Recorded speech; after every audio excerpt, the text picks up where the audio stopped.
Hello viewers, welcome to IT System Admin and Information Technology Learning Tutorial channel for you.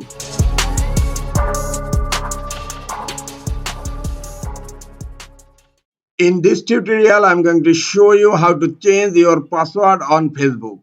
Sometimes it becomes very important for you, so don't forget to watch full video. To change your password on Facebook, go to your browser and log into your Facebook account and then click on your profile icon on upper right corner. Now click on Settings and Privacy and then click on Settings. Here in left pane, click on Account Center. Click on Password and Security. Now click on Change Password.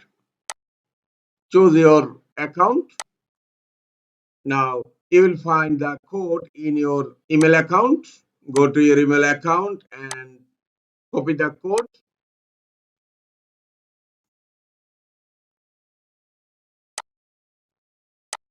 And paste the code here. Now click on Continue. Now type the current password here and then type the new password and then retype the new password. Now log out of other devices. Choose this if someone else used your account. Now click on change password. This is the easiest way to change password on your Facebook account. This is all for today. Hope this tutorial is helpful for you. Keep watching for next tutorial. Thank you very much.